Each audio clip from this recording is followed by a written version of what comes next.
giving honor to God, our Creator, our Redeemer, and our Provider. We love the Lord our God with all our heart, with all our soul, and with all our strength. And we love our neighbors as we love ourselves, as we give honor to our spiritual guides, to our founder, the illuminated Mother Mildred Davis Miller. We give honor to His Holiness and Blessed Memory, Master Malvin Davis, to the Wiseman boards, the boards at large, and to the congregation that is gathered now and that will come later. I greet you with peace, Hotep, Shalom. Now for our beginning of our service, as I said, we're going to read the 18th Psalm, and here beginneth. I love you, Lord, my strength. The Lord is my rock, my fortress, and my deliverer. My God is the rock, in whom I take refuge. My shield and the horn, my salvation, my stronghold. I call to the Lord, who is worthy of praise, and I have been saved from my enemies. The clouds of death entangled me. The torrents of destruction overwhelmed me.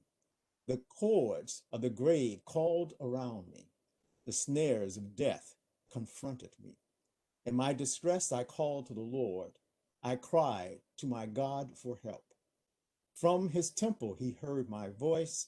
My cry came before him into his ears. The earth trembled and quaked. The foundations of the mountains shook. Then they trembled because he was angry. Smoke rose from his nostrils, and consuming fire came from his mouth. Burning coals blazed out of it. He parted the heavens and came down. Dark clouds were under his feet. He mounted the cherubim and flew. He soared on the wings of the wind. He made darkness his covering, his canopy around him, the dark clouds, the dark rain clouds of the sky. Out of the brightness of his presence, advanced with hailstorms and bolts of lightning. The Lord thundered from heaven. The voice of the Most High resounded. He shot his arrows and scattered the enemy. With great bolts of lightning, he routed them. The valleys of the seas were exposed, and the foundation of the earth laid bare at your rebuke, O Lord, at the blast of the breath of your nostrils. He reached down from on high and took hold of me. He drew me out of deep waters. He rescued me from my powerful enemies, from my foes who were too strong for me. They confronted me in the day of my disaster, but the Lord was my support. He brought me out into a spacious place. He rescued me because he delighted in me. The Lord has dealt with me according to my righteousness. According to the cleanliness of my hands, he has rewarded me. For I have kept the ways of the Lord. I am not guilty of turning from my God. All his laws are before me. I have not turned away from his decrees. I have been blameless before him and have kept myself from sin. The Lord has rewarded me according to my righteousness. According to the cleanliness of my hand, he has rewarded me. To the faithful, you show yourself faithful. To the blameless, you show yourself blameless. To the pure, you show yourself pure. But to the devious, you show yourself shrewd. You save the humble, but bring low those whose eyes are haughty. Lord, you, Lord, keep my lamp burning. My God, turn my darkness into light. With your help, I can advance against a troop. With God, I can scale a wall. As for God, his way is perfect. The Lord's word is flawless. He shields all who take refuge in him. For who is God besides the Lord? And who is the rock except our God? It is God who arms me with strength and keeps my way secure. He makes me feet like the feet of a deer. He causes me to stand on the heights. He trains my hands for battle. My arms can bend a bow of bronze. You make your saving help my shield, and your right hand sustains me. Your help has made me great. You provided a broad path for my feet so that my ankles do not give away. I pursued my enemies and overtook them. I did not turn back till they were destroyed. You armed me with strength for battle. You humbled my adversaries before me. You made my enemies turn their backs in flight, and I destroyed my foes. They fled for help, but there was no one there for them. To you, Lord, for he did not answer. I beat them as fine as windblown dust. I trampled them like mud in the streets. You have delivered me from the attackers, the people. You have made me the head of nations. People I do not know now serve me. Foreigners cower before me. As soon as they hear of me, they obey me. They all lose heart. They come trembling from their strongholds. The Lord lives. Praise be to the rock. Exalted be God, my Savior. He is the Lord who avenges me, who subdues nations under me. He saves me from my enemies. You exalted me above my foes. From a violent man you rescued me. Therefore, I will praise you, Lord, among the nations. I will sing the praise of your name. He gives his king great victories. He shows unfailing love to his anointed, to David and the descendants forever. I've read the 18th Psalm in the name of God the Father, God the Son, and God the Blessed Mother. Amen, amen, amen. Now we're going to do the Lord's Prayer, and I ask you to repeat with me. I know your mics are muted, so you won't hear yourself, but let me just do that for technical reasons. But please, let's repeat the Lord's Prayer together. Our Father, which art in heaven, hallowed be thy name. Thy kingdom come, thy will be done in earth as it is in heaven. Give us this day our daily bread, and forgive us our debts as we forgive our debtors. And lead us not into temptation, but deliver us from evil.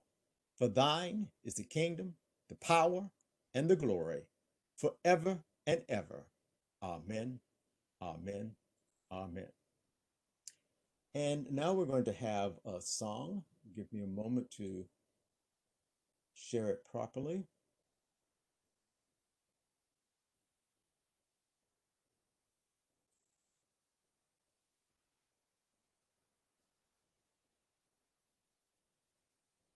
And the song is called It Is Well, and it begins with When peace like a river attendeth my way. Here beginneth the song It Is Well.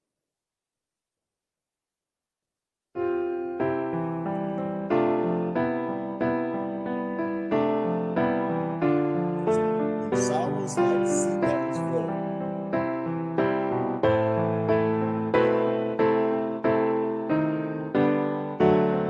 wherever my lot, thou taught me to say,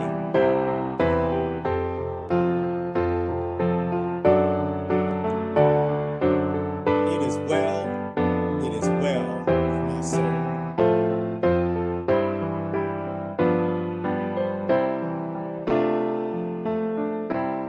It is well with my soul.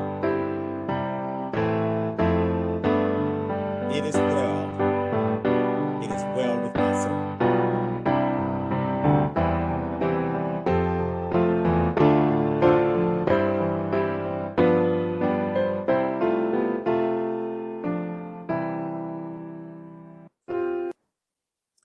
Okay, and now we're going to have our meditation. I just want to make sure I get the screen back in the right setting. And again, everyone is still muted, but I'd like to repeat after me as we do the meditation, which I called, O my soul. Here beginneth. Bless the Lord, O my soul, and all that is within me.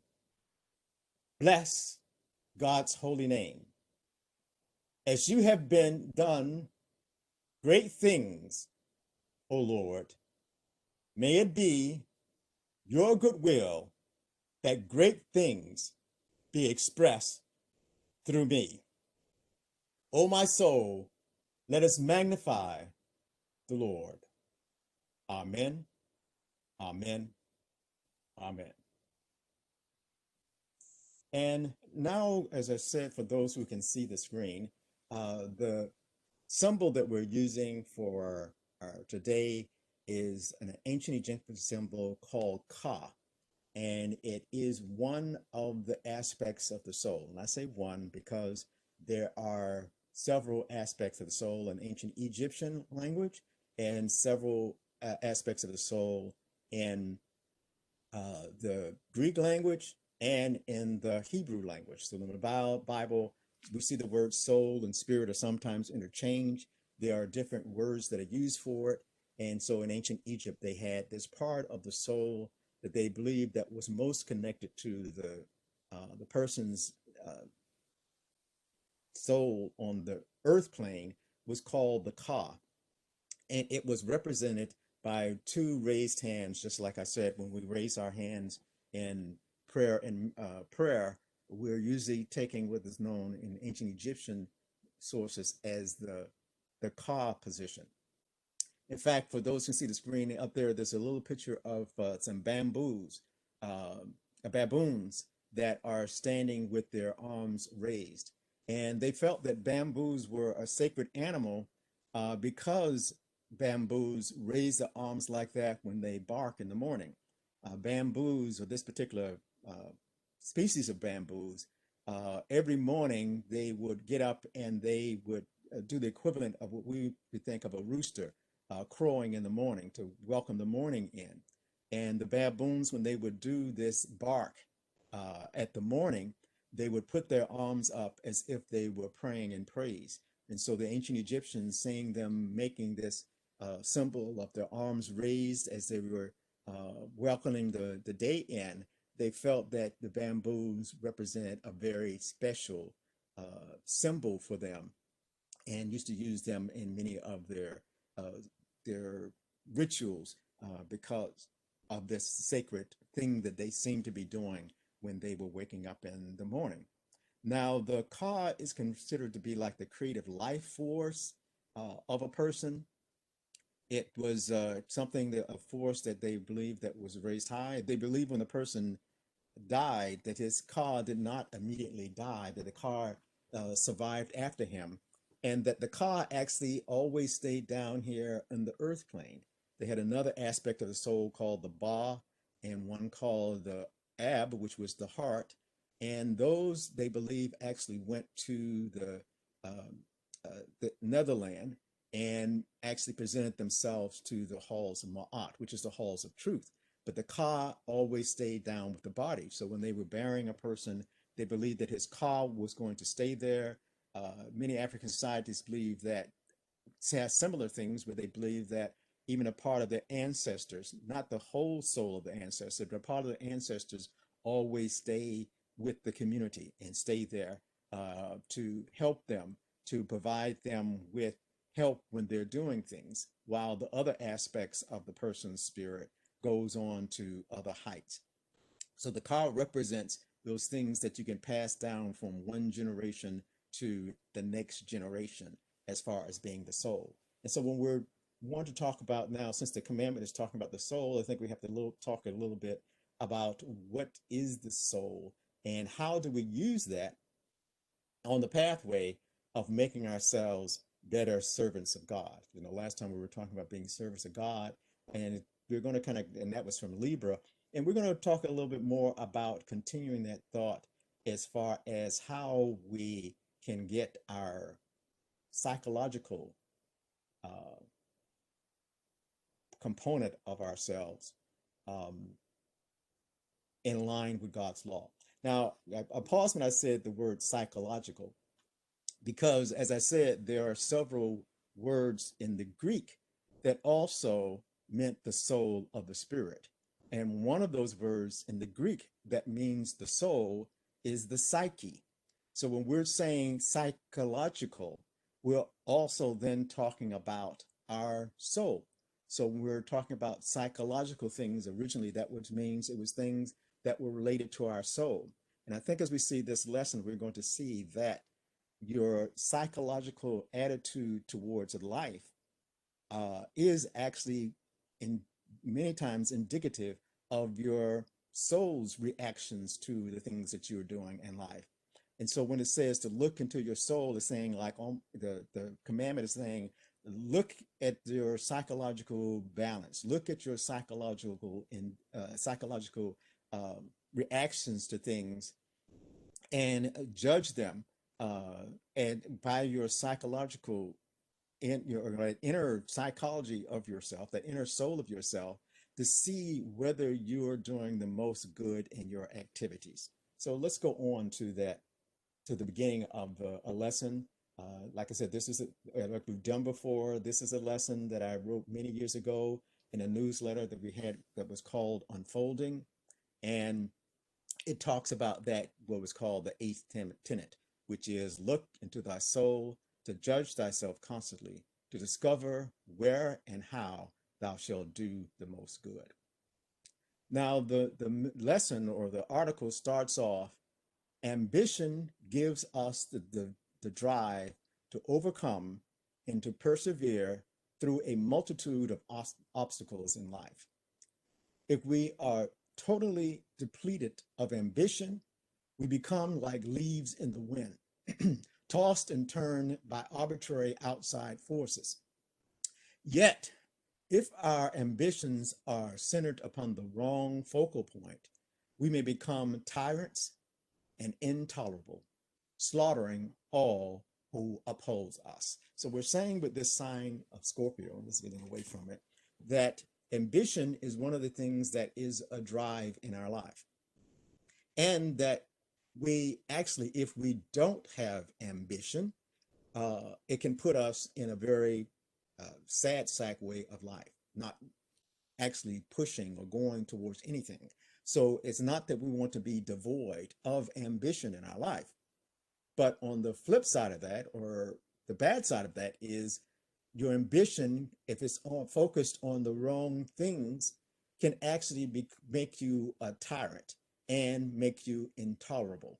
So there, again, we're talking about there's a balance that we have to reach in life to be able to have ambition, so that we have the push to be able that we're not tossed and turned by every little attitude. And remember, a lot of what we're talking about now is your psychological makeup, your soul reaction to things. You don't want your psychology or your soulness to just bend and go and be tossed and turned by everything in life. And it's that thing we call ambition from the lesson on Scorpio that helps us be steadfast, be consistent in the ways we live in life. We go back to the reading from the article. It says, from the eighth tenet of Her Holiness of Blessed Memory, Mildred Miller, we learn that the proper focal point for our ambition is the soul. By looking into the soul, we can discover where and how we can do the most good. Our souls are a constant connection to the greatness and goodness of God. I'm going to read that again. Our souls are a constant connection to the greatness and goodness of God. So it's saying that we're looking to our souls to make sure that our ambitions are focused on the right things. That's why so many of the things that we have that we call religious, actually was trying to get us to make sure we had our psychology pointed in the right direction, that we would not becoming selfish, and therefore actually using the powers that we have in the wrong way. To read the next paragraph in this article, I'll start it. Said, in the Bible, the root word for the soul or spirit were often interchanged. So saying in the Bible, sometimes they use the same word. It's translated as soul, and sometimes it's translated as spirit. So when we read in Romans 8:6, for to be carnally minded is death, and to be spiritually minded is life and peace. Spiritually minded refers to the consciousness that arises from the soul.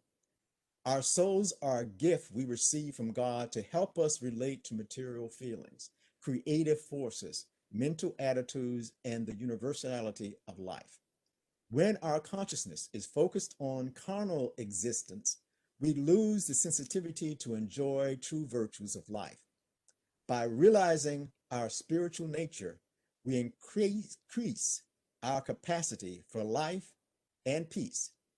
In this way, we can rejoice as Mary, the mother of Jesus, did when she said, "My soul does magnify the Lord." And I think we need to pause and go over some of this a little bit, because as I said, in Romans, the 8th chapter and the 6th verse, it says, it talks about being carnally minded and being spiritually minded.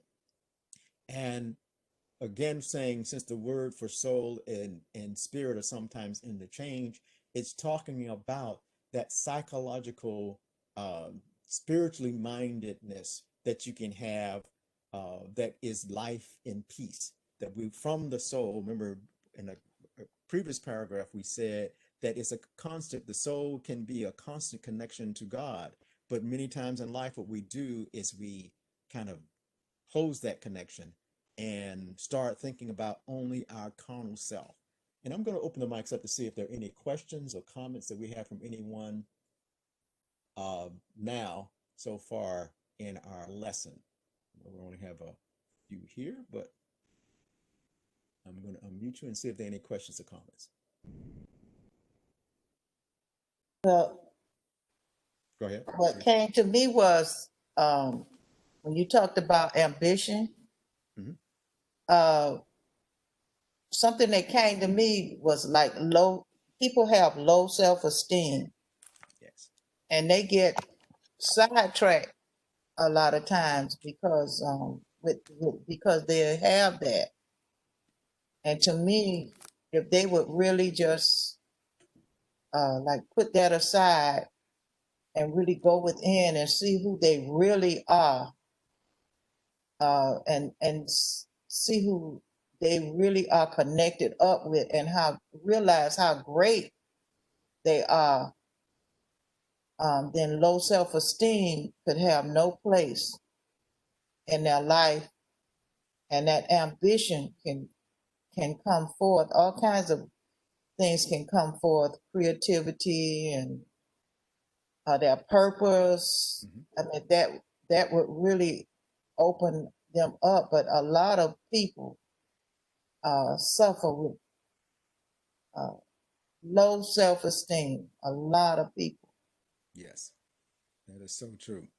And they kind of like underplay everything in their life because they feel that they don't esteem themselves. They don't think that they don't see their greatness. They don't see that they can do good.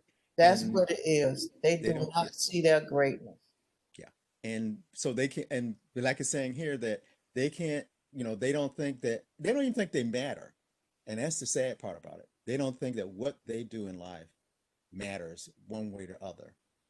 They believe that they're just like it said, without that ambition, that you're just like a leaf in the wind.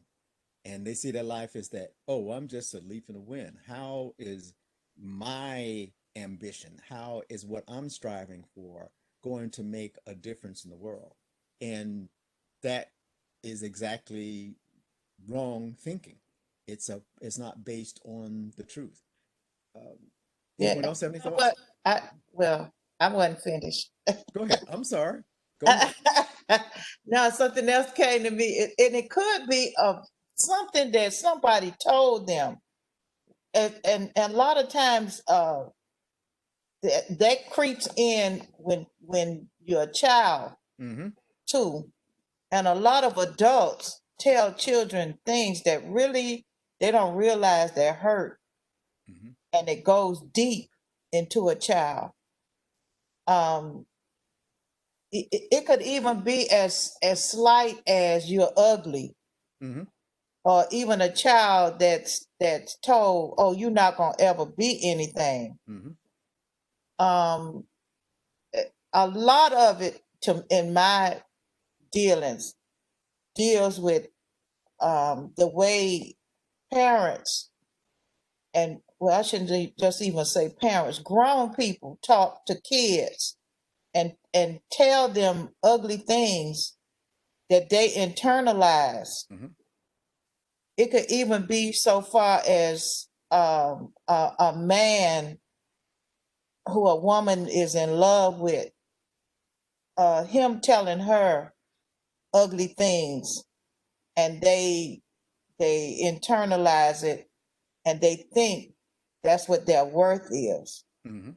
And I've even had a case where a sister, an older sister, told a younger sister some ugly things, and she believed it. Mm-hmm. And all of her life, I met this lady. She used to do my hair, and all of her life she believed that what her sister told her. And when she expressed it to me, because she was really downtrodden, and when she expressed it to me, I told her, I said, you know what, your sister told you that, and you believed it, and you've been believing it all these years.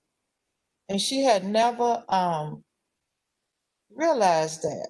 Mm-hmm. That she So had it, taken. it comes down to, I know our parents used to tell us that words can't hurt you, but some things that people tell do hurt. Mm-hmm. Mm-hmm. But it's because you don't know who you are. Mm-hmm. Yeah. And I think when, yeah, and I think when parents were telling us about words can't hurt me, they were actually trying to strengthen you against letting words help you. Um, we just take it as saying, oh, to say words can hurt. No, you had to build up that defense in yourself, not to let words hurt you. And remember, these were parents when they know that their children were going to go out into a society that was going to tell them a lot of hurtful, downtrodden things. So when they tell you, they would tell, I mean, I think that sticks and stones may hurt my bones, but words can never hurt me. That Yeah. was actually trying to build up your defense against letting words that they know you were going to have to affect how you were, that you would be ready in life. I don't think it's just that they were telling you that words don't hurt you, but that you had to build up that actually that psychological, because remember we are talking about psychology, that soul defense, that you were not going to let somebody else's words define who you are, because people will try to use their words to define you. And just like that, that is almost like a prayer saying, I know if somebody hits me with a stick or a stone, it's going to hurt me, but I am not going to let your words hurt me. Um, but go ahead. You had more? Because there was only a couple of us on here. You had more to say? Any more comments?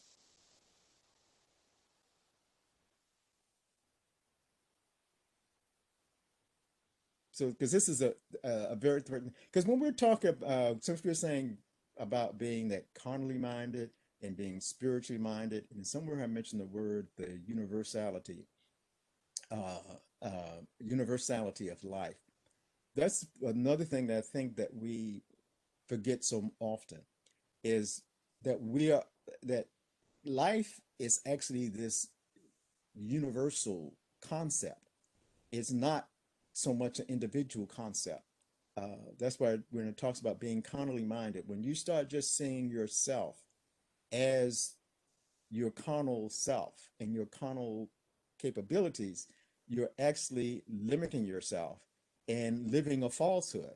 Uh, that's why saying carnally minded leads to death, to start limiting yourself. And carnally minded is all those things where you're selfish. So you think that you are even defined by just the carnal things of the flesh.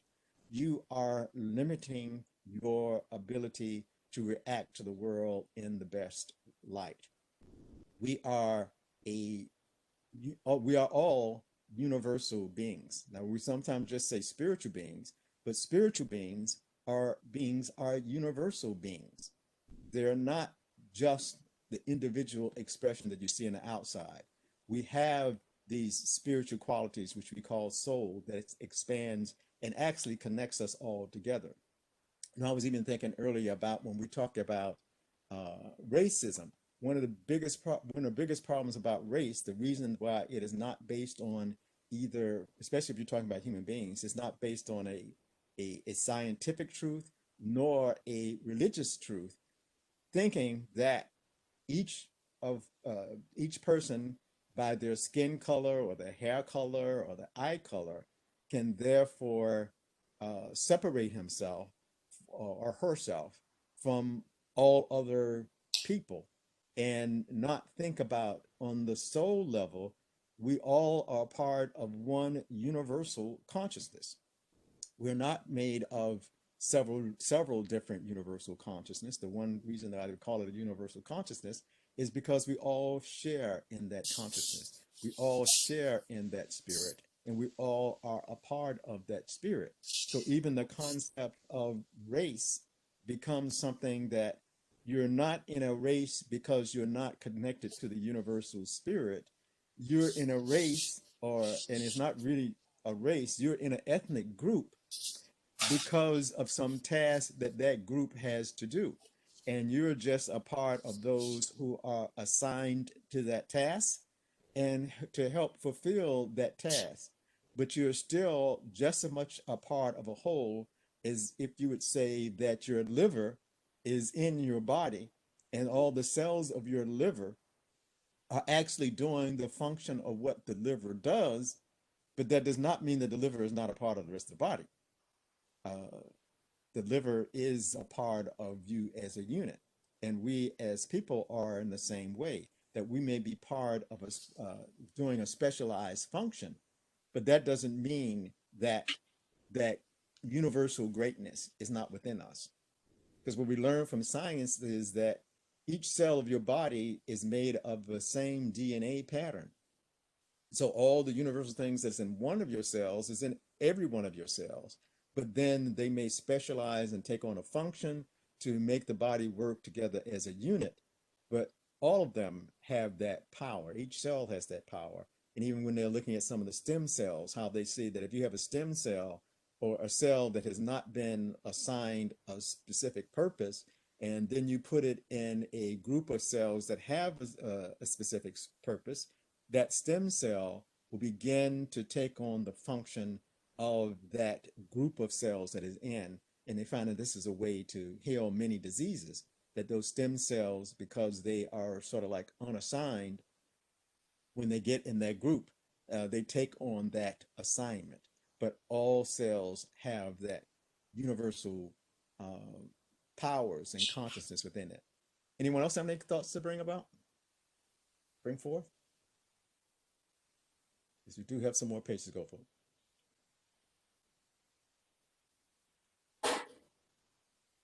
So let me mute you for a moment. And let's go to the next screen. We've talked about ambition. And in this part of the article, it says the eighth tenet provides a powerful tool for directing the course of our daily activities. Saying it's a powerful tool for our daily activities. Yet, it can be quite elusive if we have no insight on how we might look into our soul. The foremost principle that we must come to learn from this tenet is that the best answer to our questions and the best directions from God come from within us.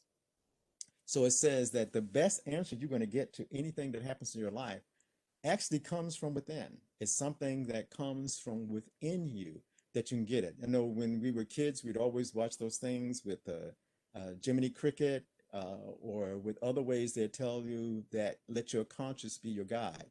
And the consciousness that they're actually talking about is to try to get to that soul consciousness within you, get to that psychological thing within you in its purest form, to be able to find the best answer. Because the good answer should balance and become a part of you, that it just feels like the right and good thing to do.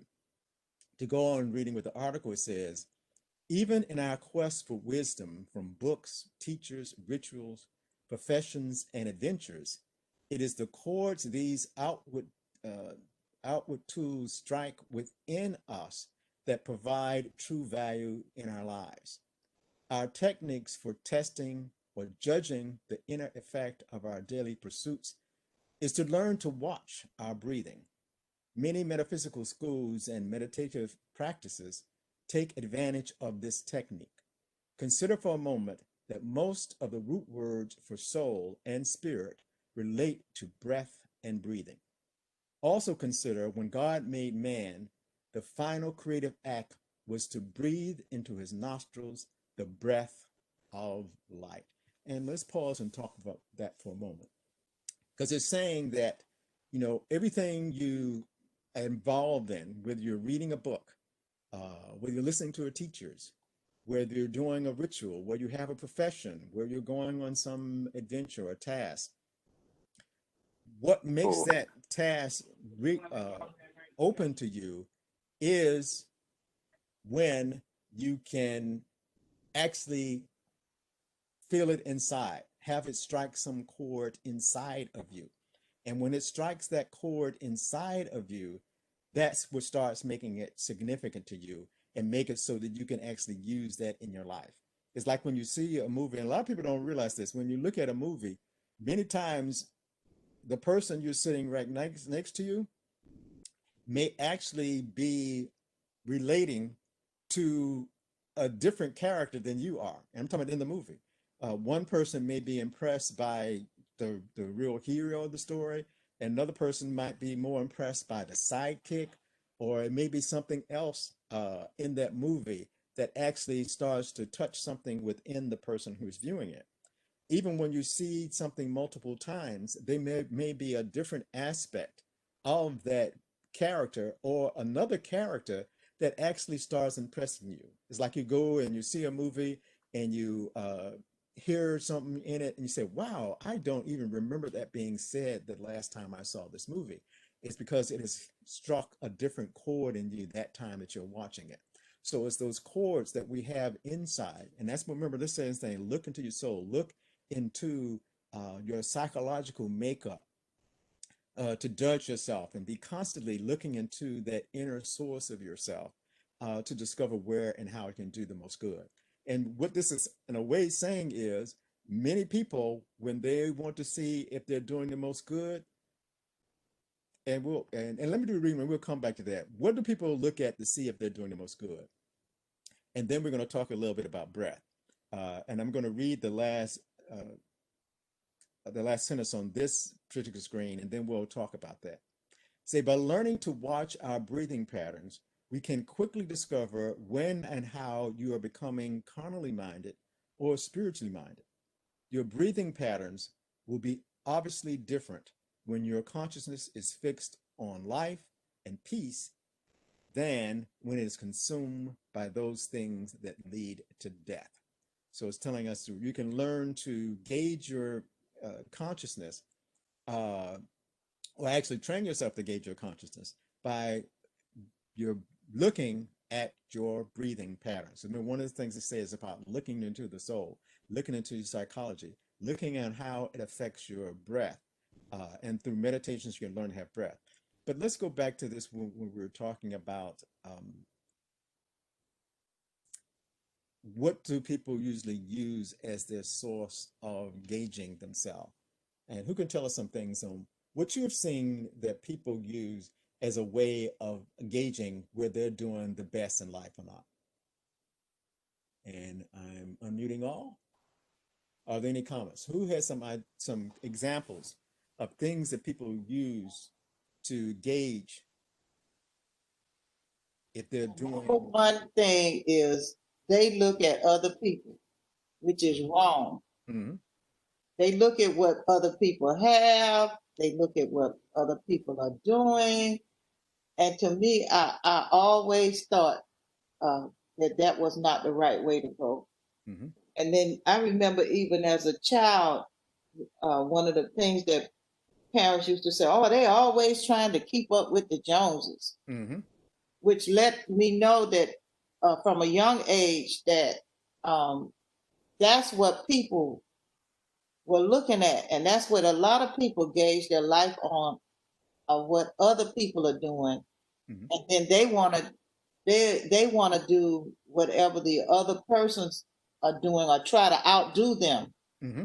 I know in our culture it was trying to outdo. Hmm. Um, but my parents never taught us to do that. That was not the right way to go. Um, when basically you should be asking God for guidance and um, to show you the way. Hmm. But a lot of people get messed up. They get in debt, and they really get messed up trying to uh, gauging themselves by what other people around them are doing. That is so true. That the grass is always greener on the other side. And but we try to make sure that and I'm saying this as people doing the wrong thing. They just want to make sure that they look like they can outdo. And I used to hate it in conversations when you would tell somebody something, and used to be those people, no matter what story you tell them about what happened in their life, Yes, yes, they got something that's worse that happened to them. yes. And no matter, and sometimes you're actually looking for real serious advice or some empathy or something when you're telling people a story, but what you always get back, oh yeah, yeah, you fell down, 3 flights of stairs, but I fell down 25 steps one day, and it really doesn't even help you that they come up with this bigger story, or I used to always like that. What was the Oscar Mayer commercial? But my dog's bigger than your dog. Oh, No matter what you got, that person would come back with some story about how they had had a greater pain or a greater thing. And in a way, it was, to me, one of the worst parts about it is not that you didn't, they must have thought that somehow they were helping you, but it almost like they were always trying to minimize you, that you haven't gone through anything, that you haven't suffered anything because I've had this greater suffering. Or if you've done something, or if you've done something good, oh, you haven't really done that good a thing yet because I have done something better. So instead of trying to encourage the person or to help to comfort the person, it's almost a way of belittling everybody else because it's just about you. Uh, Anyone else run into any things like that about what things people use to gauge the quality of their life?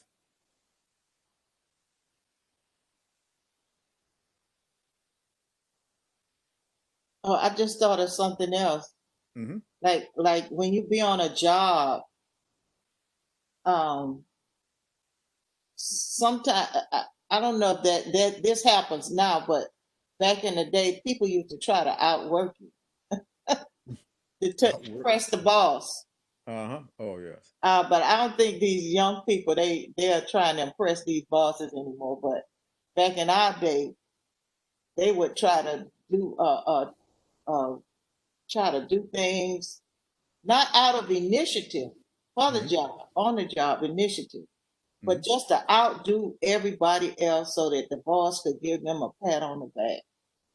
Yeah. Well, most of those people I saw, like, they did that when the boss was near. They were Oh, the ones that I would see in my day. When the boss was around, they were like the best worker you'd ever seen. mm, And as soon as the boss was away, they were the laziest and worst workers that I've seen. They didn't have, like we've talked about before, they didn't have a pace. They just want to do whatever they thought was going to get brought to the attention of the boss.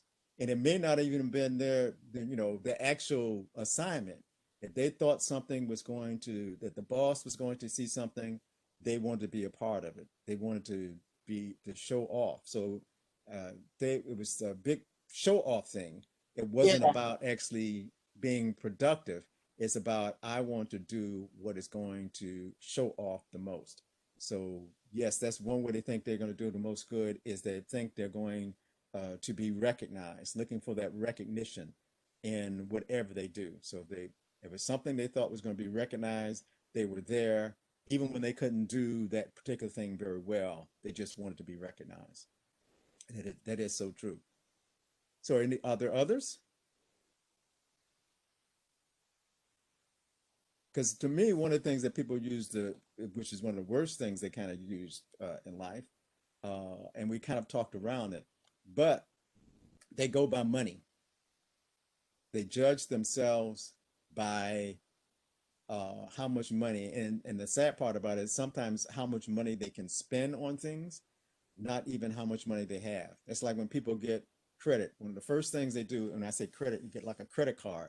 And one of the first things they'll do to get in trouble, because they'll use the credit card to make it seem like they got more money than they actually have.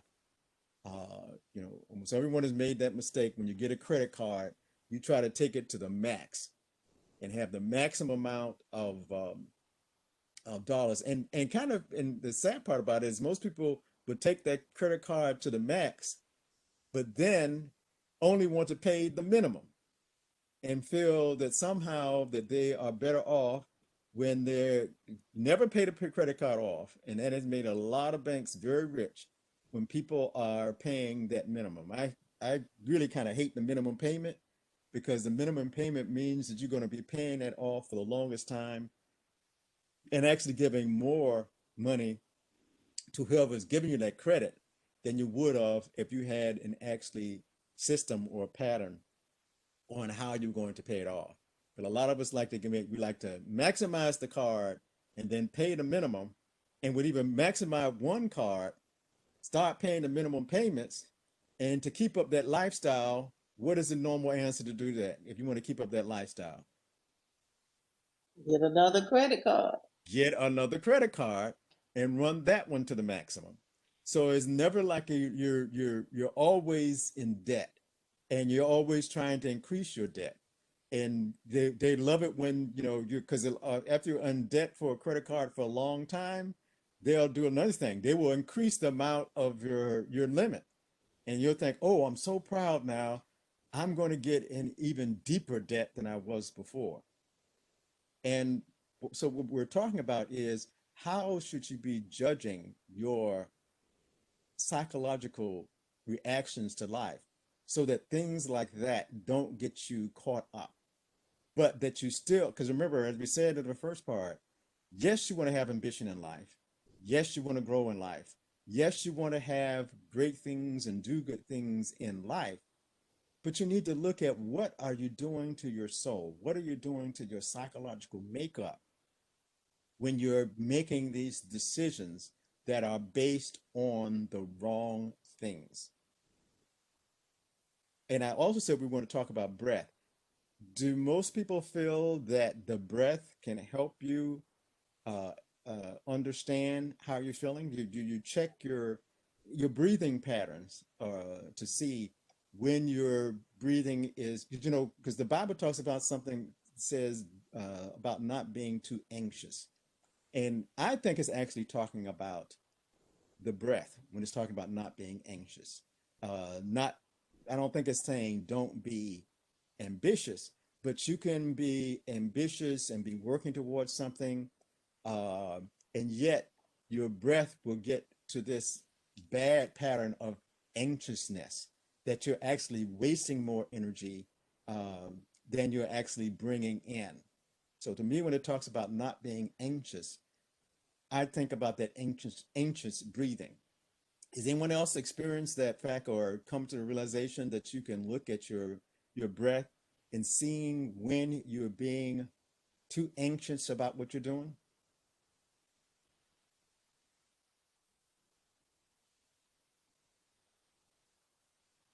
Nobody has.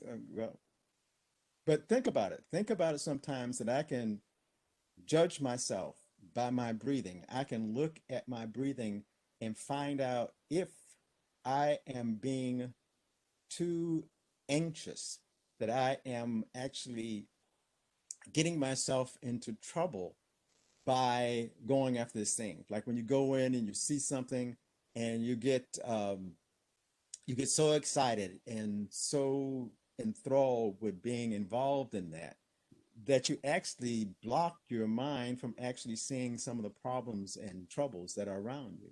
So I think the Bible, when it's talking about not being anxious, it's talking about not getting to that pattern of that thinking, that thrill of that breathing that you're doing when you're anxious is actually overtaking and overcoming your ability to make wise decisions. Anyone else have any comments or thoughts on the lesson so far?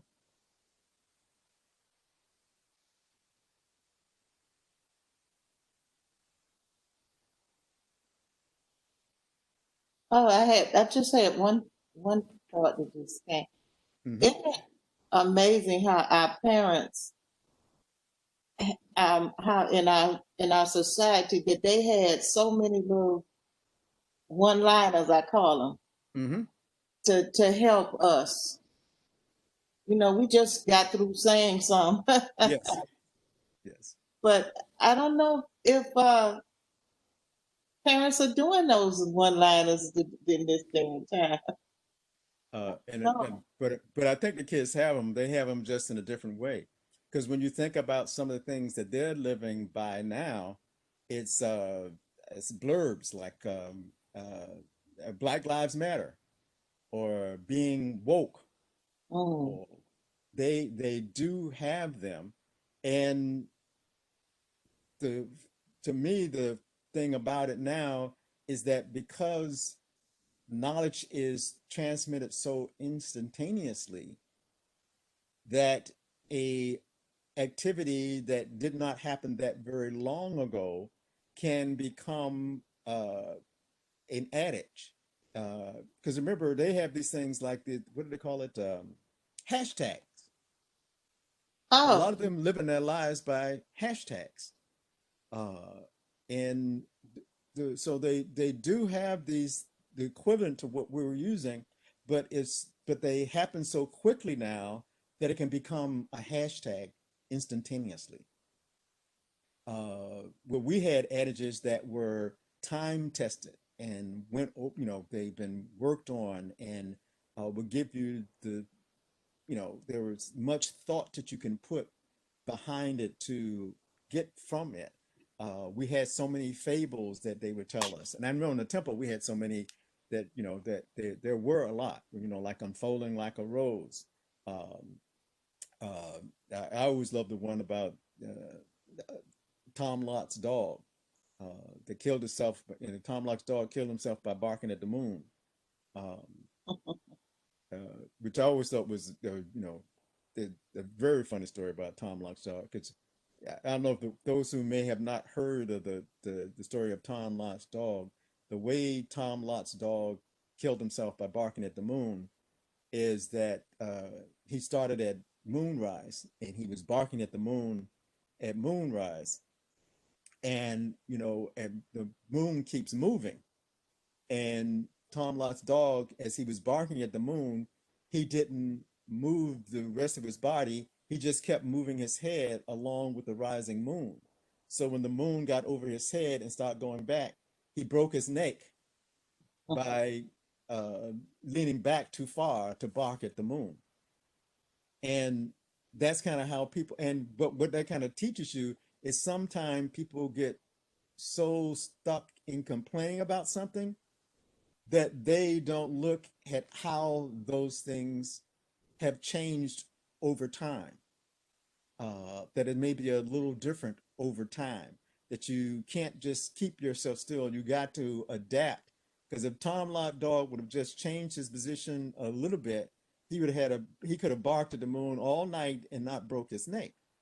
But if he gets stuck in this position and it gets sometimes, and it's like actually making a decision too quickly about what to complain about. And that's why we was talking about when they have these things that become instantaneous. Sometimes the answer becomes like this instantaneous answer that, oh, we need to go out, we need to protest, we need to break things down. We need to show that we're angry, but then have no backup plan whatsoever. And I'm not even talking just about this current generation.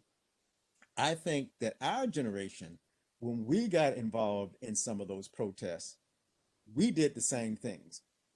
We were so busy protesting that it was easy to get us distracted. And I say that because in our protest days, I used to hate when you would get involved in a protest and everybody would be angry and they would, go out and we would sit in the principal's office or at college at the dean's office and would be so angry.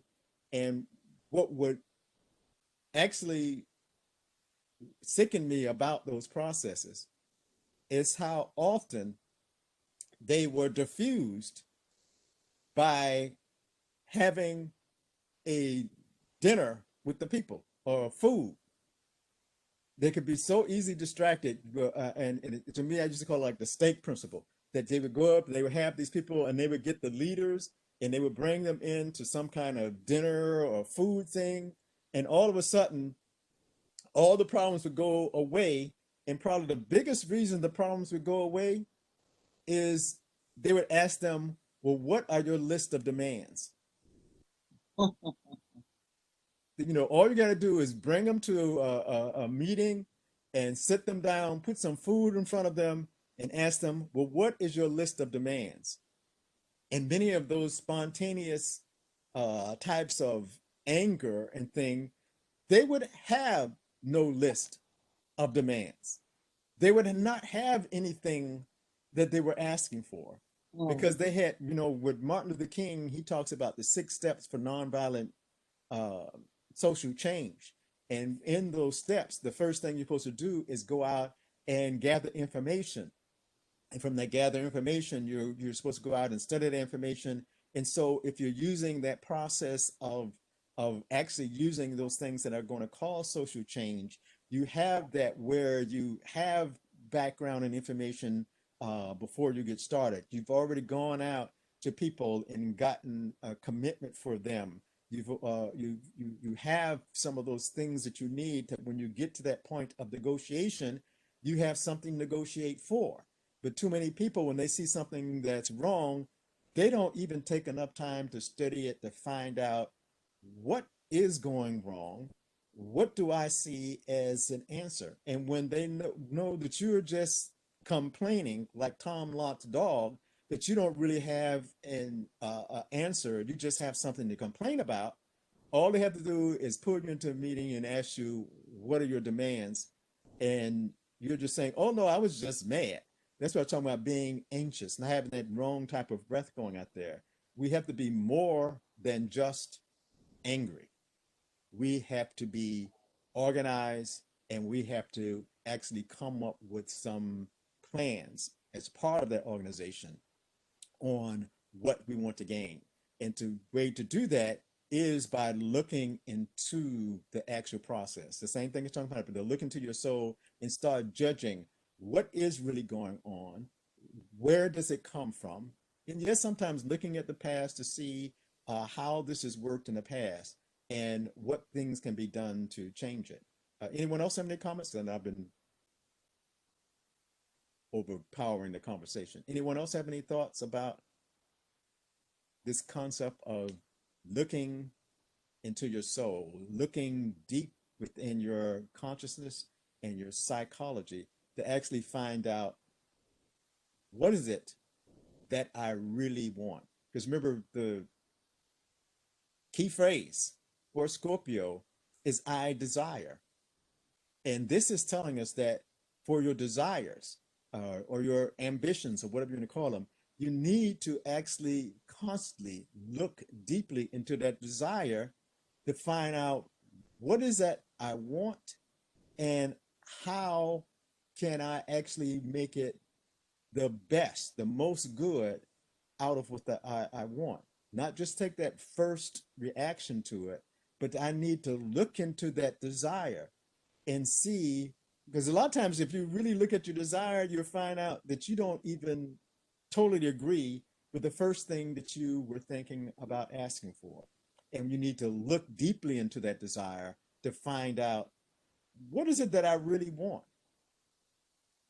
Anyone have any questions or comments?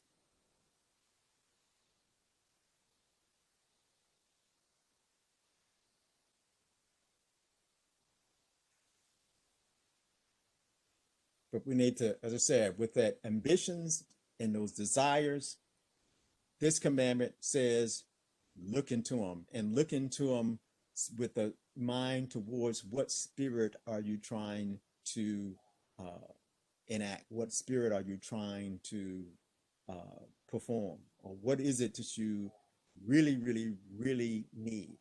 And I think in things like, even when we're the things that we're talking about today, about some of the things that police are doing, or what the effects of racism or and bigotry are, that you need to look into your psychology and find out what is going wrong. Even the way that we look at each other politically, uh, are we actually looking deep into ourselves and saying, how do we want to interact with each other?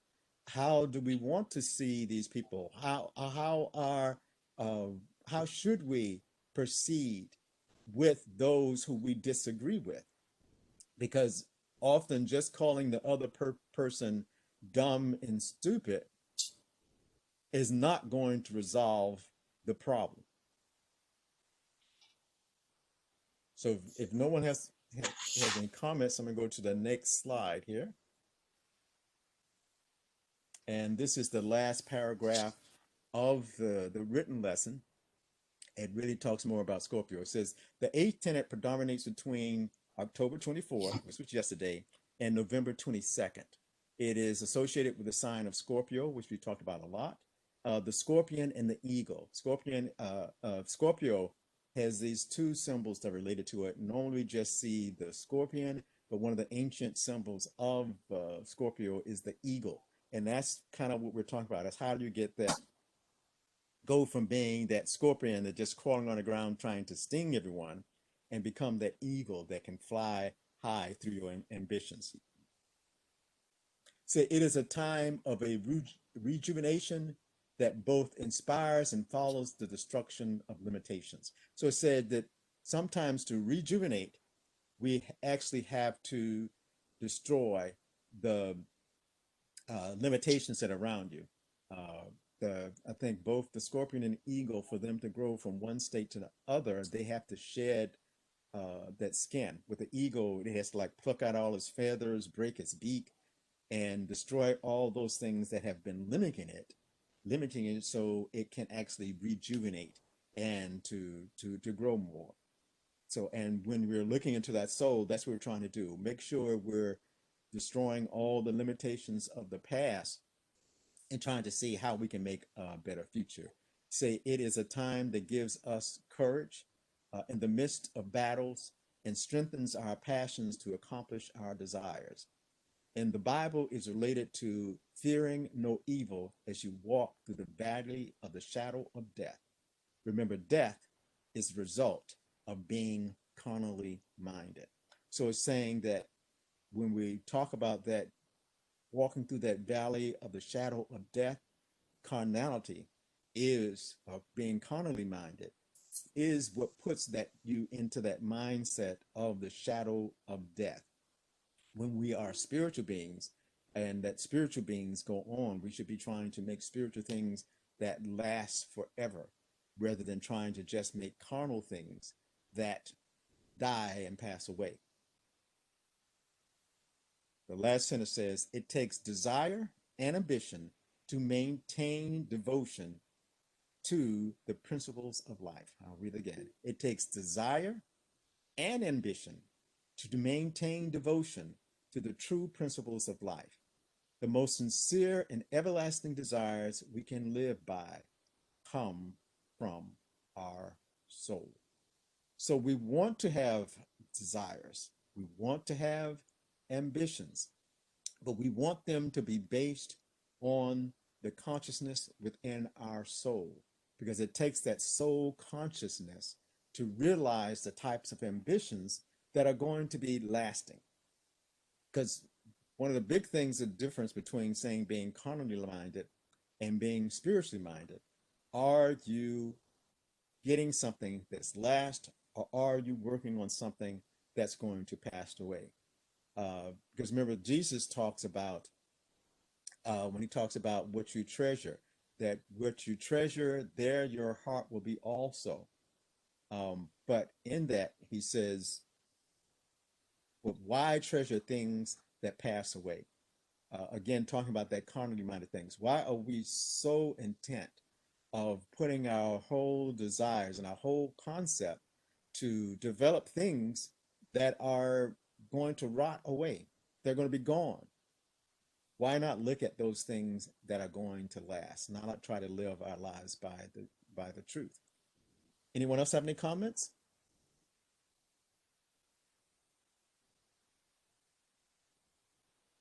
I just had one question. Yes. Okay, when you talk about the breath and us being able to tell um, where we are, I guess spiritually by breathing, what do you mean by that? I mean, how can we determine what the breath should be like? And most of that comes from when you're learning how to meditate and you're learning how to do rhythmic breathing or calm breathing while you meditate. You're actually doing that to teach yourself what it feels like to be calm and to have your mind fully active. Mm. That's why you are meditating. That's why when we were young, we were taught to take some time every day to just meditate. And when you're meditating, what you're actually trying to do is teach yourself how peace feels. What it feels like, what does it taste like, what does it look like, uh, to be at peace with yourself, to be at peace with your surroundings. That is the major purpose of meditation. And once you do that and you do it as a continual practice, you actually then learn how you feel when you are at peace.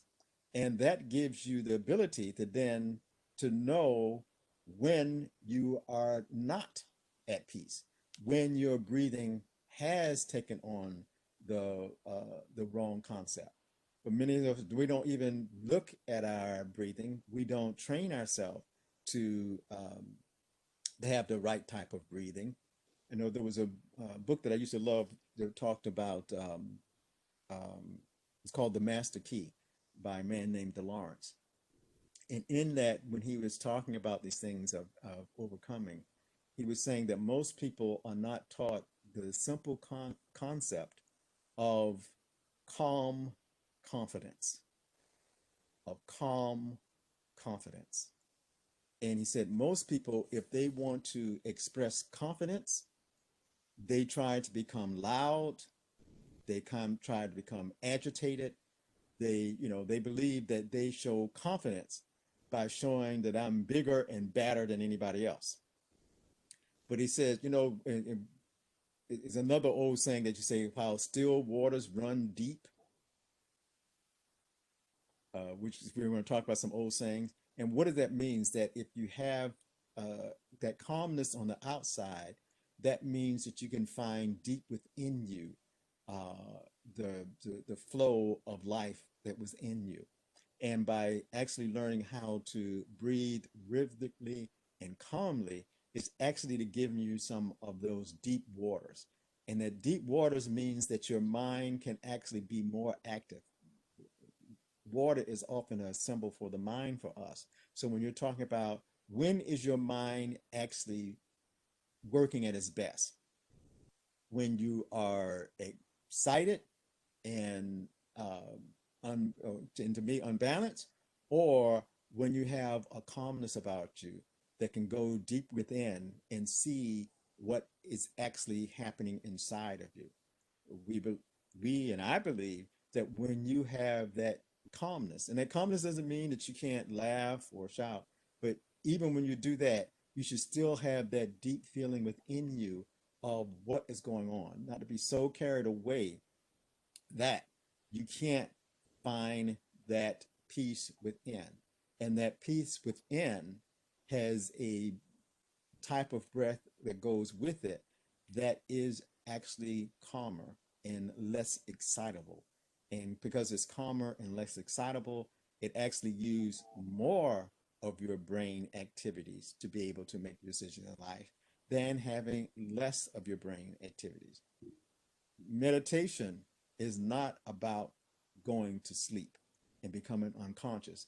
Meditation is about how do you find that deep consciousness within that can actually do what this thing says, that can actually look into your soul and start to judge things on a much more expanded level. But how do you get to that deep water? And part one of the practices you use in almost every spiritual system to do that is learn to start breathing rhythmically. Um, in fact, to say breathing rhythmically, one of the, and because there's some rhythm, you're going to use some number base to count how you're breathing. And when you're going in meditation, you should take some. That's one of the first things that, and I say one of the first things. Uh, when you meditate, you should take some time before you do anything just to breathe and make sure you're calm. Now, the other thing you can do to meditate, because remember, meditation, when teaching a person to meditate, the first thing you want to teach them is how to relax. And the next one is to teach them how to breathe calmly.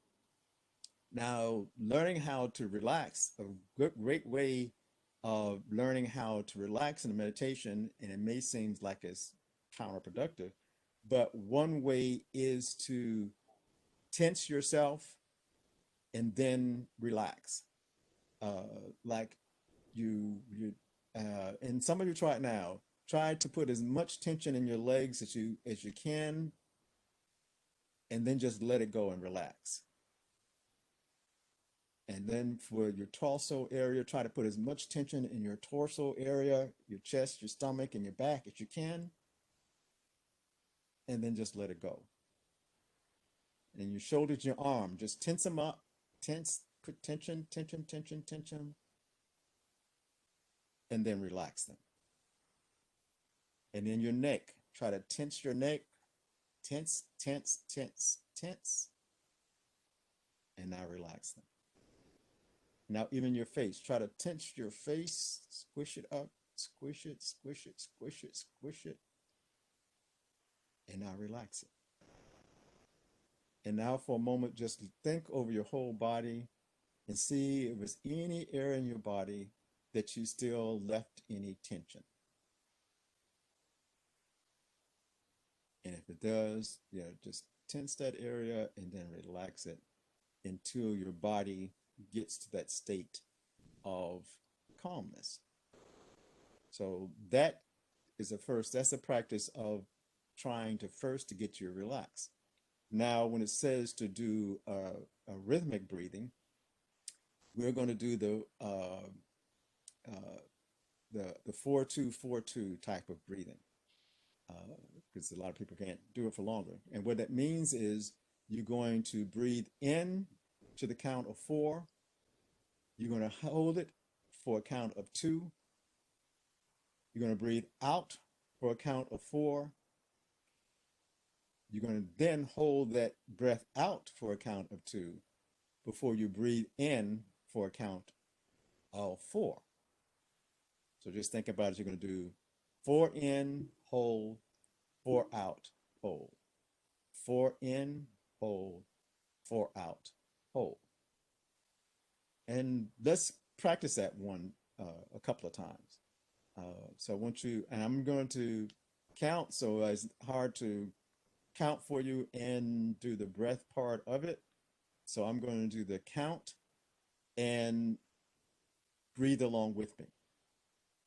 So breathe in, 2, 3, 4, hold it, 1, 2, breathe out, 2, 3, 4, and hold it, 1, 2, breathe in, 2, 3, 4, hold, 1, 2, breathe out, 2, 3, 4, hold, 1, 2, breathe in, 2, 3, 4, hold, 1, 2, breathe out, 2, 3, 4, 1, 2. I just did that 3 times, but how did that make you feel? For those who did it. Calm. And so then you're beginning to learn what it feels like to be at peace. But the whole time you're doing it, you're keeping your consciousness focused on something. You're focusing on your breathing. But after you've done it for a while, your breath will just normally take on that pattern of breathing, and you can stop counting with it. And then you'll start actually focusing your attention on whatever you're meditating on. And you can use almost any symbol or a prayer that you have. Most times when I try to meditate, I like to use the altar prayer as part of after I got myself into a calm state. Is I like to use the altar prayer. How many of you have the altar prayer? Nobody here has the altar prayer. Yes, I have. Huh? I think I have it. I think. Okay. And But it can be any prayer if you if you don't, if you have the altar prayer, I like to use the altar prayer um, as part of something. And but I do that from memory. And a lot of you have the altar prayer, but you may not have memorized the altar prayer. Fine. But most of you do know which prayer? our Father's prayer. The Lord's Prayer. Yes. So and you can once you get into that calm state, use the Lord's Prayer. And when you're saying it, actually think about what you are saying. And as you keep practicing it, you'll find out that as you're focusing on it, uh, it's like the prayer will begin to talk back to you. The prayer will start opening you up to things about life. It will actually start to even think about it. And as you're saying each line of the prayer, you might find out that some problem you're having in life, that one part of the prayer actually speaks to that problem that you're having in life. Remember, Supreme Father Marshall wrote the thing about the 10 Commandments, and with that, he took the 10 phrase, broke the Lord's Prayer up into 10 phrases and related them to different parables. Well, you can do that same thing about your life. When you're sitting there and got into a meditative state, and you've used the Lord's Prayer, you will often find that some problem that you had in life, that it relates to some part or phrase that you have in the Lord's Prayer. And that phrase will actually begin to talk to you and help to lead you. Remember, said because what you're doing, you're looking into your psychology and beginning to judge yourself based on a principle that has a foundation in the truth. So you would focus on that prayer, and it will start to become a part of you. I call it talk to you, but it's sort of like your mind will begin to associate things with it in your life, and you'll see how you can use those things as part of your life. And that's why I'm saying that meditation is not about sleeping. It's about actually communicating, and it's communicating with the principles that are inside of you. And by doing something like the Lord's Prayer or the altar prayer, you'll start finding parts of the prayer that actually the only word I can think about is saying that actually speak to you. And they speak to you because it has touched, like you said earlier, it's touched something inside of you that relates to that. And it gives that something inside of you a chance to get deeper. Like you said, that still waters run deep. It allows you to go deeper into that and see that the life situations that you're going through can be uh, helped by that spirit that is within you. Does that make sense? Yeah. So, but you can work, and you, like I said, you can work with whatever prayer you find that you like in that way. And it might lead you to something you said, oh, I'm using the Lord's Prayer and I want to go look at Supreme Father's book. And that line that it touched me with, I want to go and look into it deeper. Sometime you'll be saying the prayer, and it might just be one word in the prayer that you that kind of impresses you, and you need to look deep into that word. Remember, mother always said you need to carry a dictionary with you, or look up that meaning of the word. What does it really mean? What is its root come from? Because you'll see I do that many times. I'll take a word and I'll find what its root meaning. I'll go and look on and a lot of times I'm just going to a website. Go look up the word in the Bible. Look at some of the time other places that that word was used.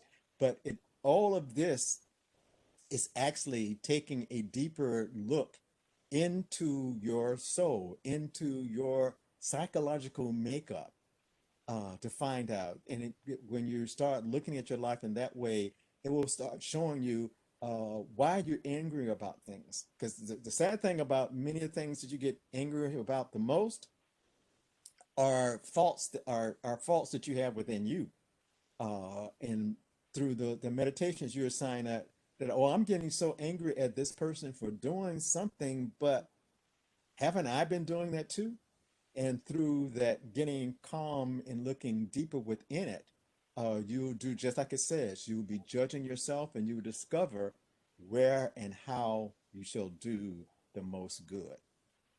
But it starts off, like I said, if you take your meditations and you start it off by first trying to relax, second trying to get a rhythmic pattern to breathe on. And remember when I was counting, that's kind of like my count. You can make your count to four as quick or as long as you can make it. But I think you'll find out if you use whatever your count is to four, as you keep practicing it, you'll find out that your numbers will start to get longer and longer. And what I mean by that, you might start off and you may count to four, because a lot of systems say you should start off basing it on your how you feel your own heartbeat. Like if your heartbeat is going 1, 2, 3, 4, 1, 2, 1, 2, 3, 4, 1, 2, and you're following along with your heartbeat, you'll find that as you keep practicing it, you'll find out that your counting will get slower. You won't change the number of times that you're counting, but instead of doing 1, 2, 3, 4, 1, 2, you're starting doing 1, 2, 3, 4, 1, 2, 1, 2, 3, 4. Did you hear how that was getting slower? So you're actually getting deeper and deeper into calmness, but you're using your own way of counting. You're not trying to use somebody else's counting. You're actually using your own counting that comes from within you to learn how to get deeper and deeper in connection to your um, psychology, your subconscious mind.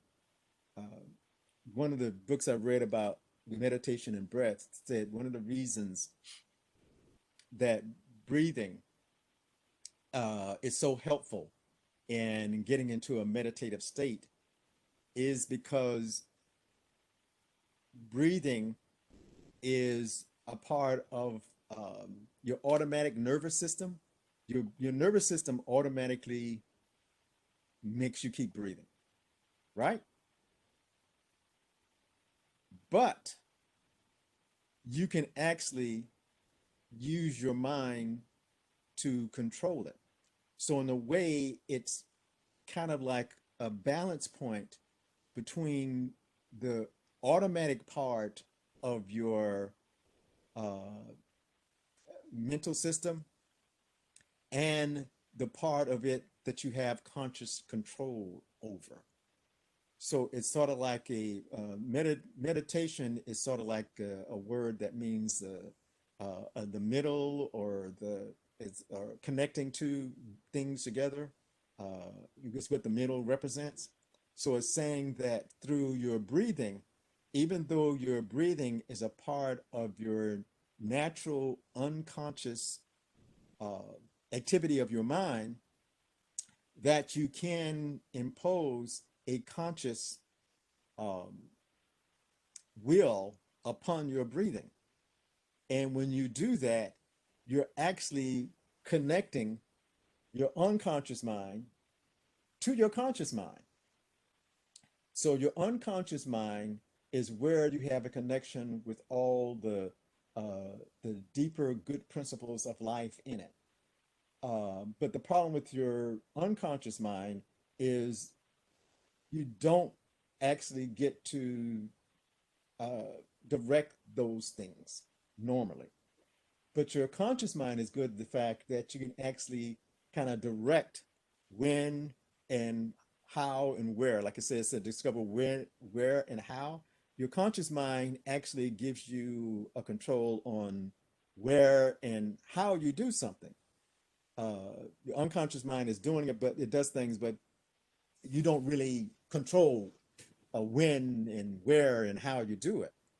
Um, but because your unconscious mind has a deeper connection with your unconscious psychology, and but then cannot follow through on it, and your conscious mind is the one that can actually follow through on these things, that meditation becomes the master key to actually get the best out of both worlds.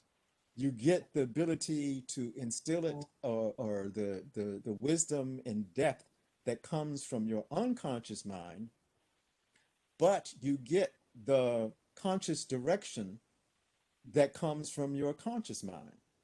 So through that meditation, you're actually beginning to work to achieve the the best of both of the consciousnesses, both the conscious part of your mind and that unconscious mind part of your mind that is connected to those deeper principles of life. Any questions or comments?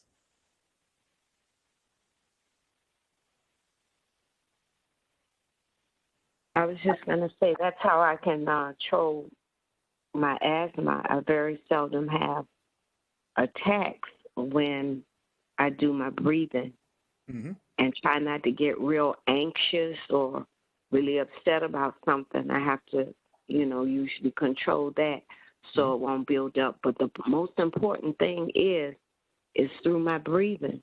Mm-hmm. And that's what I learned to practice more so I don't have an attack or whatnot, or so my breathing isn't as short. Mm-hmm. I just start to breathe Mm-hmm. and learning to control that breathing through my mind and through my breath Mm-hmm. helps me a lot. Another thing I wanted to mention when you were talking about desires, with myself, I learned to, when I desire something, because sometimes you could be real anxious and you want something right away and you see it and you think you need that. But I also learned what that is, to sit back and just pray over it and ask myself, do I really need that, or do I really want to do that? And then I try to find a purpose of, what are you going to use that for? Mm-hmm. What is the benefit of you desiring or want that? What is that going to do to help, or what are you going to accomplish by wanting that particular thing? Mm-hmm. Because sometimes when I would want something or you would want to do something, is it really that important? Or you get upset about something. Is that really important to get upset about? Can you do something to resolve that yourself, to just, just wipe the slate? Because sometimes we have things that we think are, what's important to me may not be even important to you. It's something trivial. So you have to see the concepts and different things that we do or different things that you say. And like you were talking about, when Teresa was talking, and she was saying people with low self-esteem. And I was just thinking today when you were saying a lot of times you think you get your answers before the question comes.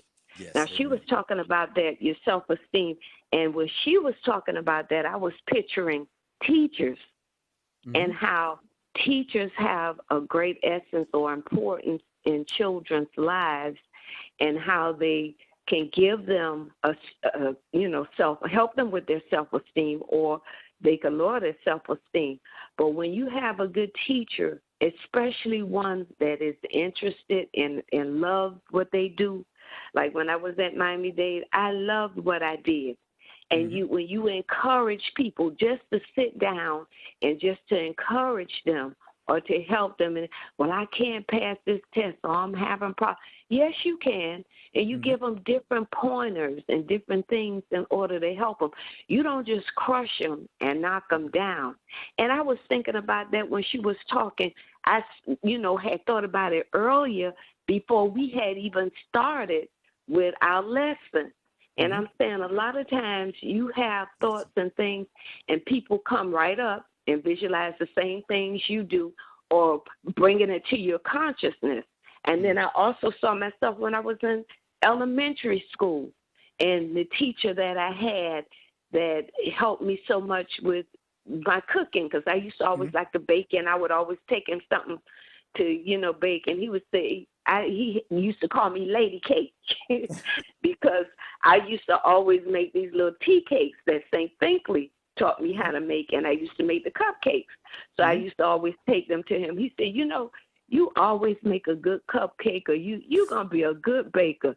You need to continue to bake and cook. And that's what started me to really motivating me to really want to cook. Other than what Grandma had taught me or Uncle Mal had taught me. But that was in elementary school. And like we're saying, those things that we do and try to help people, you can have a person that drink. They can be a drunk. And then what a person, when they come out their dilemma, come out of that, people don't see that they've changed or come up. And that person that drank or did drugs or whatever, they'll have a low self-esteem. But you have to talk to them and make sure that they know they are somebody. Just because they did that, that was in the past. They brought themselves up. They, wanted to make the change, and they did. But don't you dwell on seeing them as what they once were. We have to see them to what they are now and what they brought themselves to. They are human beings. I don't care what they did or what they did in the past or what they do. They are somebody's child. And what they've done is they've improved themselves, and you have to just, sort of nurture them again and talk to them, because they feel so bad about themselves and low esteem themselves. We can't beat them up enough, because they beat their own selves up. Yes. So with those things, it was so many pointers that I had gotten, and I was just listening and trying to gather them all up together. But it's a really good lesson. And it helps me to focus, even with the eagle and the Scorpio. How Mom taught me, Grandma taught me with the eagle and the Scorpio, that I don't want to be in that den. I know what they say about Scorpio, and they say, yeah, you're a Scorpio, you do so and so. But I don't listen to what people tell me the Scorpio do, because I don't have to do what that Scorpio do, because they say the Scorpio do such a thing. So what I do is I try to pattern my life on the eagle. I stay out of the den, because I know that's a dark place, and things won't manifest dwelling in that dark, cold, dreadful place. Mm-hmm. So I want to rise above and stay above with the eagle, Mm-hmm. because I know with that, I'm on top. I can Mm-hmm. see down below. I don't have to be in that den. I can see in that den from up high. Mm-hmm. So I try to focus myself on the eagle and surround myself with positive thoughts and things to help other people with it. So the stress and things that you have with me, it's not always my stress. Mm-hmm. And that's another thing I'm trying to control, with my blood pressure and stuff like that. Mm-hmm. I have to, when they call and want to talk, listen, if it's something about gossip about somebody, it's something not good, listen, I don't want to hear that. I don't want to hear about none of them problems, because those problems that they got, those problems are giving me the stress. Mm-hmm. And I shouldn't have, if I'm not stressing over my own stuff, what I need to be stressing over somebody else's stuff? Mm-hmm. And you have to just learn to determine what you're going to hear and what you're not going to hear, because it's not always good, and you trying to build yourself up, and here they come on. Watch on a Monday morning, you get a call, and there they go. Hold up, what you calling me at? What you want to talk about? Well, Auntie, no, not talk about something else. You pray over that and try to work that out. I don't even want to hear that, because that's been somebody else's household.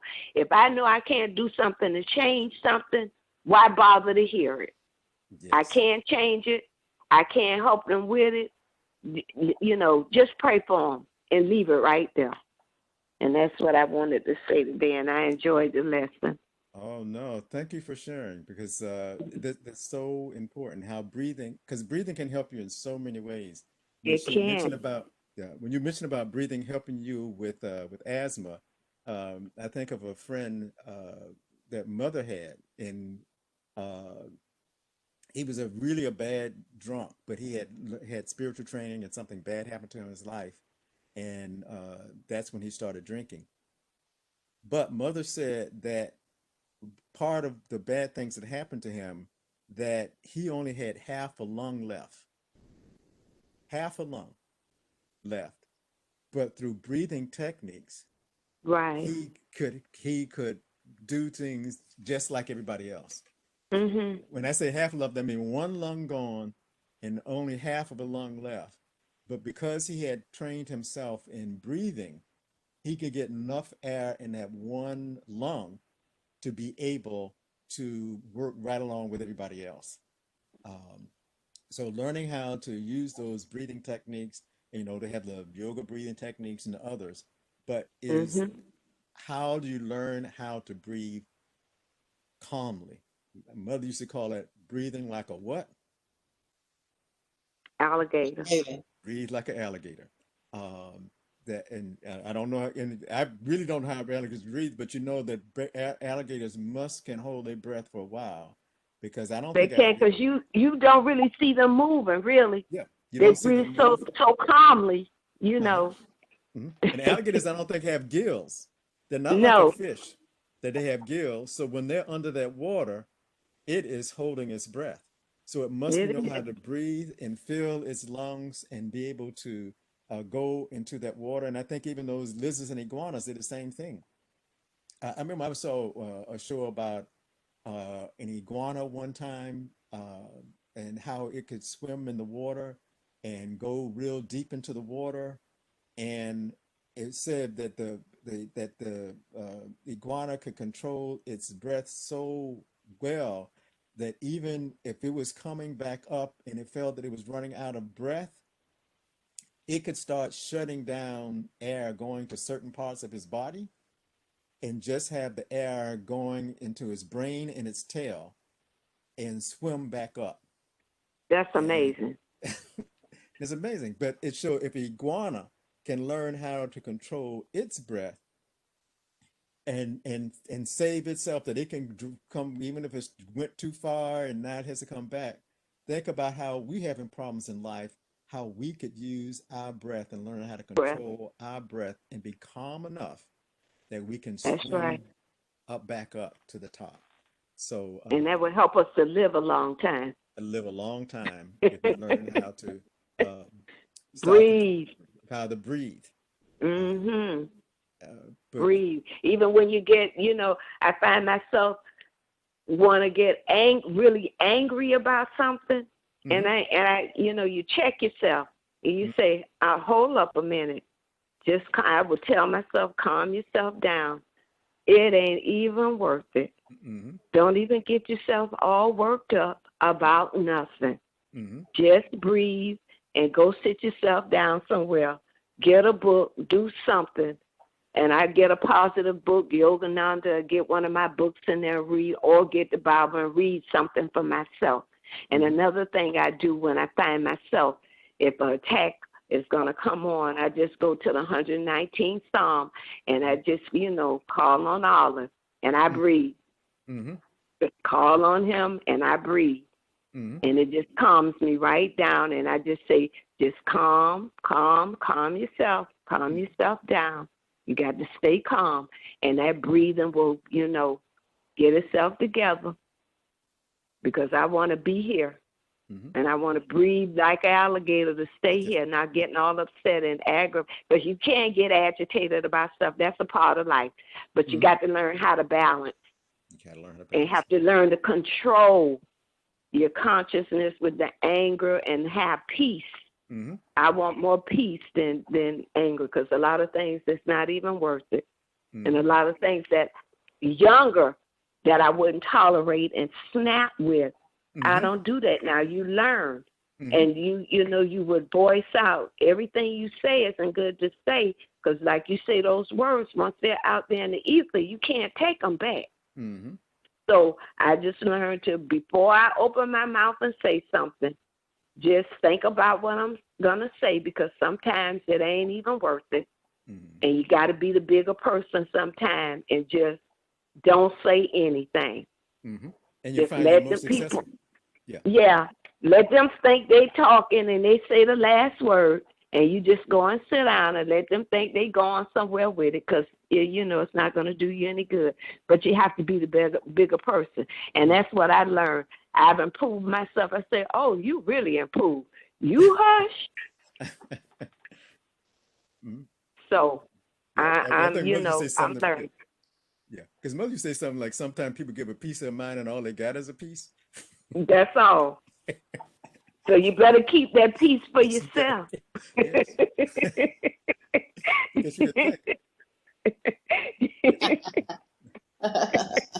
It'll be worth it. You waste that on nothing. You might need that in life, and you don't waste that little piece.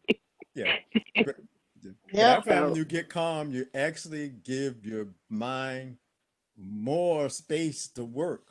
It's not saying because a lot of times when people think that when you, like you say, when you don't say anything, people think that you're not doing anything about it. But a lot of times you're not saying anything, so you can take that deep within. That's and right. actually find a resolution to it. Because the resolution is usually, I find, is not telling it to the person that you're talking to. That's true. That's true. They can't, you're talking to them and arguing with them, and they can't solve the problem. No. And they're not hearing you either. Yeah, and they're not listening. No. So you got your word in to somebody who was not listening and does not care what you said. Go ahead and go within, and even take what they're saying within and take it in and saying, because you know what a lot of people do when they're arguing with you? They're giving up the information that you need to be able to be successful. That's true. They're sitting up there and they're fussing. A lot of times they tell on themselves, they tell on other people. They give you a lot of times all the information you need for you to be successful. And sometimes when you're yelling back at them, you have lost the opportunity to hear your key to success. So that's the truth. It's not always back, whoa, I said something back to them, or I gave them, like a mother said, a piece of my mind. And that piece should have been there trying to hear exactly what the problem was. Like when our thing says that, you bless your ears so you hear not only the right interpretation. Right interpretation, right. But sometimes to be able to solve a problem, you got to hear what the wrong interpretation Interpretation is. is in order to get the right one. Yes. Uh, so don't be so quick to think just because I said something back that I resolved something. Have your True. mind steadfast on how do I come to a resolution? How do I work on fixing the problems? Not just by saying, oh, I got my word in, when that word actually didn't do anything to change anything.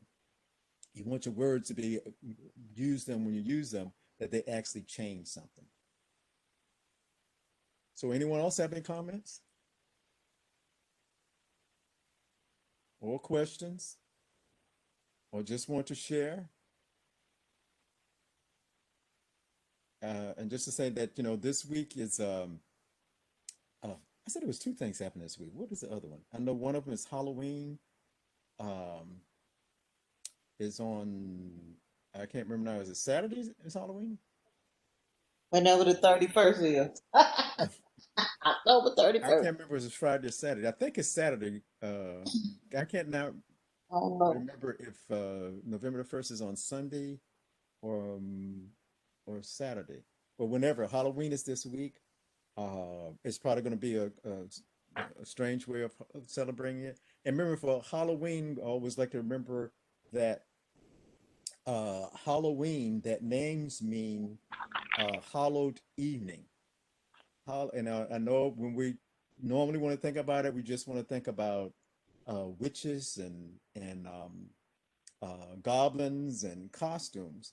But Halloween actually comes from hallowed evening because it is the evening before All Saints Day. November 1st is called All Saints Day. It's a day to honor all of the saints. Thanks. Right. And that's what the term Halloween is supposed to be about. It is the day before all the holy saints are honored and recognized. And for us, even with the Halloween costumes, that we used to always want to try to wear a costume. I know now they do it differently. Everybody's wearing hero costumes and superheroes for Halloween, but the reason that we would wear the ones that were the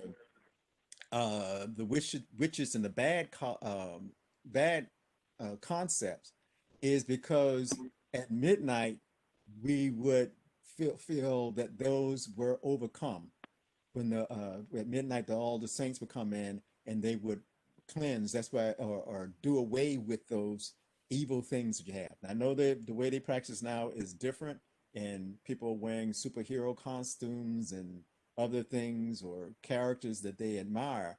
But for the old concept of Halloween was that the demons and bad things you have in them were coming forth because they were about to be destroyed at that midnight hour. And that's what that midnight hour of Halloween represents, because it was the midnight point, or that midpoint, or like I said, that meditative point in All Saints Day. Because remember, in the old Jewish way of looking at things, the day starts on the evening before um, the day that we see it as. So that evening marks the beginning, in the Jewish sense, the evening represents the beginning of All Saints Day, but it comes into that full power of being able to cleanse and heal people at that midnight hour. So that's the way we look at Halloween. That is the beginning of All Saints Day, and the things that you see that are scary about Halloween are the things that you're seeing that are about to be done away with the holy ones coming in. It is Saturday. It's Saturday, right? Uh-huh. So, Yeah. yes, you might want to, when you're thinking about it, thinking about that this is the beginning of All Saints Day. This is a day of when the holy ones are coming to help me get rid of all the demons and goblins that have been frightening me and scaring me. So it is a very, very important day to think of Halloween. It's nothing else this week. This during the week. I know it's something else during the week. I know we got. We need to do some. I know she's here, and we probably shouldn't say it while she's here, but we know that somebody is going to be getting older soon. Going to have an aunt, and we want to try to see how we can do some celebration of that aunt, Mother Loretta. Getting younger, not older. You're as Getting young better. as you feel. Yeah. I don't want no big to do, with the virus and all. I hadn't planned on doing anything. Mm-hmm. But all I wanted to just ask everybody to do, if they had a tea candle, a birthday candle, or get a candle, and just light a candle for me and read the 119th Psalm for me. And all I need is prayer. Okay. I'll be grateful with that. Yeah. I'd be so grateful with that. And then I was gonna I already called in. I told him I thought maybe he knew how to do CDs or burn a CD. I wanted him to do me a melody of songs, but he say he, didn't know how to do the CDs or whatnot or whatever. But I told him the day of my birthday, he may as well call me and just give me my melodies over the phone. Okay. But I wanted something from songs from him that I could record and enjoy. And I wanted a few from Teresa, too. So I'll be calling. Just sing to me over the phone. Oh, my God. And that's fine. And we can do it as one of these WebEx meetings, so we can, like we said, we can record it. And, yeah, that's what I want. I want it recorded, and all I want is music. Anybody else? I love music. And I love flowers. I try to get my flowers when I'm living. I don't want to be up there trying to breed none. I love flowers, and I want music and prayer. That's what I need for myself is prayer. Okay. Everybody just send me a prayer. I don't want all that, other stuff. Yeah. I'm fine. Loretta, when is it? Mine is November. It's next Thursday on the 5th. Oh, okay. Yeah, and that's even after. And we should have some relaxation or calmness down on that day, because it's after the election day too. Yeah. So you give it that's a great. So and T, if you could, even if T could do me some songs on a CD or something, I want them to do me a CD where I can have them, always have them, the music like that. You don't have to do T. You don't have to do me but 2 songs, but I want 2 songs. A and B selection. Yeah. And I'll be most happy with that. Well, okay. Well, we can get, and if we can get I know Teresa knows how to get on online, so that if we record it here, you actually be able to see and hear her. Okay. And I'll see if Lynn, even if we have to do it through the phone, where he can sing into his phone, we'll be able to both see and hear him. I'll work on that so we can do something. Thank you, because I want something that I could keep, and then I could play my music. Because, see, I can even put it in the car. If it's on a CD or something like that, then I could put it in the car. So I already told him that's all I want. Okay. Because because I don't want to go to a restaurant with this COVID call. I'm just trying to keep myself safe and others safe. I've been doing fine, and I'm okay with that. I'm most happy. That's what make me happy at that time. I'll be happy with that. Okay. And you said the 119th Psalm. But like, if you don't have candles, if you don't have tea candles, light me a piece of incense, and read the 119th Psalm for me. Okay. All the way through, not just part of it, the whole Psalm. Yes, because that's almost a program there to get through the. That's it. All the verses of the 119th Psalm. There's like 22 verses, and there's 8. 8 per letter. But that's what I need, and I'll be most grateful with that. Okay. That sounds like a plan. Thank you very much. And because we know later this month it'll be Mother's birthday also on the 21st. Right. And Mother and who else? Somebody else's birthday is on that day, isn't it? Oh, it's just Master Malvin and Sharon. and Uh, Sally. Sally's on which one? On the 28th? I think Sally up in there somewhere. Sally must be the 28th because I think Sally is a Sagittarius like Daddy. Um, Okay. some, yeah. But I don't remember the exact day of Sally's, but just Sally's coming up, and I can't think of anybody else. And we have another That's, holiday on the 11th is and Emma Ruth's, me and Emma Ruth's oh, Emma birthday is Ruth, the yeah. same day. She was born a year before me, but it's on the same day. Oh, okay, okay. And that's it. That's So it. that's November 5th. That's not this week, next week. Okay. Oh, well, let me finish up because we could have been talking about something. We didn't have to record all of this, but it's on record now. So let me Okay. thank you. We'll come back and talk to you a little bit, but thank you for being with us today. If you can see the screen, you see my telephone number is 954 549-4713. Let me say it again, 954-549-4713. You can reach us, our website at www.spiritualguidancetemple.org. If you'd like to make a donation, and you go to the website, there's a donate button on the side that will allow you to donate through a credit card. And if you have Cash App or Zelle or Zelly, I don't really know which one is called, that Zelle. You can send it to my phone number and I can transfer that into the temple's bank account if you want to make a donation that way, or you can send it to my address. So again, thank you for being with us. For our dismissal, let me say, may the love of God illuminate your way. May the will of God direct you each day. May the truth of God all errors depart. And may the peace of God forever dwell in your heart. Amen, amen, amen.